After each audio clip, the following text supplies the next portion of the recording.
매일 성경 큐티 힌트 2024년 7월 11일 예레미야 31장 10에서 22절 말씀.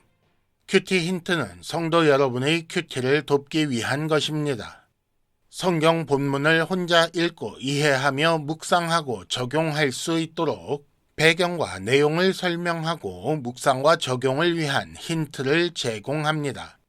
하지만 저의 묵상 내용을 나누거나 설교하는 것은 아닙니다. 큐티는 이 영상을 보신 후에 시작하는 지극히 개인적인 시간입니다.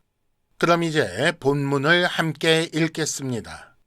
이방들이여, 너희는 여호와의 말씀을 듣고 먼 섬에 전파하여 이르기를, 이스라엘을 흩으신 자가 그를 모으시고 목자가 그 양떼에게 행함같이 그를 지키시리로다. 여호와께서 야곱을 구원하시되 그들보다 강한 자의 손에서 속량하셨으니 그들이 와서 시온의 높은 곳에서 찬송하며 여호와의 복 곧 곡식과 새 포도주와 기름과 어린 양의 떼와 소의 떼를 얻고 크게 기뻐하리라.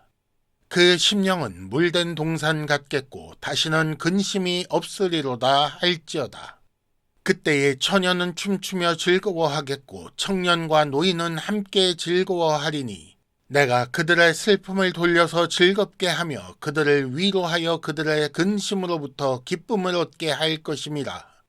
내가 기름으로 제사장들의 마음을 흡족하게 하며 내 복으로 내 백성을 만족하게 하리라. 여호와의 말씀이니라. 여호와께서 이와 같이 말씀하시니라. 라마에서 슬퍼하며 통곡하는 소리가 들리니 라헬이 그 자식 때문에 애곡하는 것이라. 그가 자식이 없어져서 위로받기를 거절하는도다. 여호와께서 이와 같이 말씀하시니라. 네 울음소리와 네 눈물을 멈추어라. 네 일에 삭슬 받을 것인즉 그들이 그의 대적의 땅에서 돌아오리라. 여호와의 말씀이니라. 너의 장래에 소망이 있을 것이라. 너의 자녀가 자기들의 지경으로 돌아오리라. 여호와의 말씀이니라. 에브라임이 스스로 탄식함을 내가 분명히 들었노니 주께서 나를 징벌하심에 멍에에 익숙하지 못한 송아지 같은 내가 징벌을 받았나이다. 주는 나의 하나님 여호와이시니 나를 이끌어 돌이키소서. 그리하시면 내가 돌아오겠나이다. 내가 돌이킨 후에 뉘우쳤고 내가 교훈을 받은 후에 내 볼기를 쳤사오니 이는 어렸을 때의 치욕을 짐으로 부끄럽고 욕됨이니이다 하도다. 에브라임은 나의 사랑하는 아들 기뻐하는 자식이 아니냐. 내가 그를 책망하여 말할 때마다 깊이 생각하노라.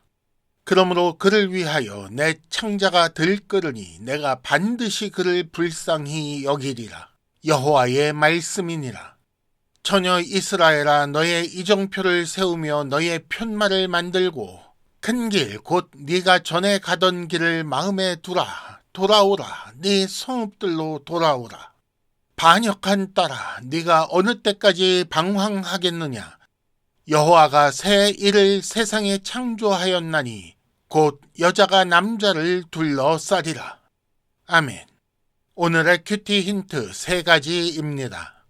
첫째, 구원받은 자는 하나님께서 주시는 것으로 만족하게 됩니다. 둘째, 라헬에게 울음소리와 눈물을 멈추라고 하신 것을 생각하십시오. 셋째, 징계하시지만 사랑 때문에 창자가 들끓는 분을 생각하십시오. 큐티 힌트 첫 번째, 구원받은 자는 하나님께서 주시는 것으로 만족하게 됩니다. 14절, 내가 기름으로 제사장들의 마음을 흡족하게 하며 내 복으로 내 백성을 만족하게 하리라. 여호와의 말씀이니라 하셨습니다. 여호와께서 구원받은 자기 백성에게 주시는 복을 잘 보십시오. 그것은 곡식, 새 포도주, 기름, 어린 양의 떼, 소의 떼라고 하기보다 그것들로 말미암은 물된 동산 같은 심령, 근심 없음, 즐거워함, 기뻐함, 흡족과 만족이라고 할 수 있습니다. 어떤 사람은 구약에 기록된 물질의 복을 받아야 한다고 주장합니다. 하지만 곡식이나 새 포도주 같은 것은 육신의 생명을 유지하기 위해 필요한 것이며 그것을 복이라고 하는 이유는 생명이 유지됨으로 말미암아 얻게 되는 만족하는 영혼 때문입니다. 단순히 육신의 생명을 유지하는 것에 시선을 고정시키지 마십시오. 하나님은 우리 영혼을 살리시고 그 영혼이 살 수 있도록 공급하십니다. 힌트 첫 번째, 영혼과 육체의 생명에 필요한 것을 공급하시는 하나님을 묵상하십시오. 큐티 힌트 두 번째, 라헬에게 울음소리와 눈물을 멈추라고 하신 것을 생각하십시오. 15절에 보면 라헬이 그 자식 때문에 라마에서 슬퍼하며 통곡한다고 하였고 16절에 보면 그런 라헬을 향하여 울음과 눈물을 멈추라고 하십니다. 라헬은 레아와 함께 야곱의 부인이 되었던 사람이지요. 그리고 요셉과 베냐민 두 아들을 낳은 어머니입니다. 그리고 요셉의 아들이 에브라임과 므낫세입니다. 그런데 에브라임은 이스라엘의 장자지파이고 북이스라엘의 중심이며 베냐민은 남유다에 속한 지파입니다. 그러니까 라헬이 우는 것은 북이스라엘과 남유다 모두가 멸망하였기 때문입니다. 그런 라헬에게 하나님께서 울음과 눈물을 멈추라고 하시는 것은 이스라엘 모든 종족, 즉 북이스라엘과 남유다 모두를 회복하실 것이기 때문입니다. 하나님 나라를 향한 세상의 폭력은 이후에 예수께서 태어나실 때에도 다시 한번 나타났습니다. 하지만 하나님 나라의 소망도 보여주셨습니다.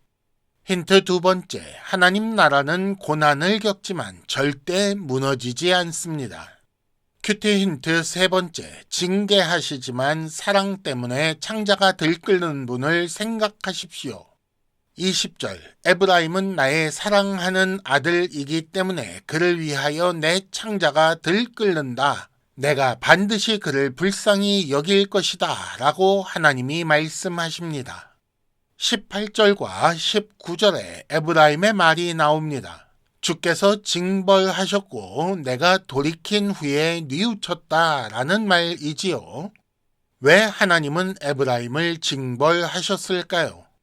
그가 사랑하는 아들이며 그래서 그를 책망할 때마다 깊이 생각한다고 하십니다. 징계와 심판을 잘 구별해야 합니다. 하나님은 성도를 징계하시며 돌이키게 하십니다. 하지만 심판하시는 것은 아닙니다. 하나님은 사랑하는 아들, 기뻐하는 자식을 징계하십니다.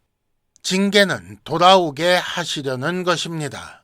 따라서 우리가 스스로 이정표를 세우며 편말을 만들고 길을 마음에 두어 돌아오라고 하십니다. 힌트 세 번째, 징계를 당할 때 하나님과 행복하던 때를 기억하며 돌이켜야 합니다. 이상으로 2024년 7월 11일 매일 성경 큐티 힌트를 마칩니다. 여러분 큐티를 통해 은혜 많이 받으시기를 바랍니다.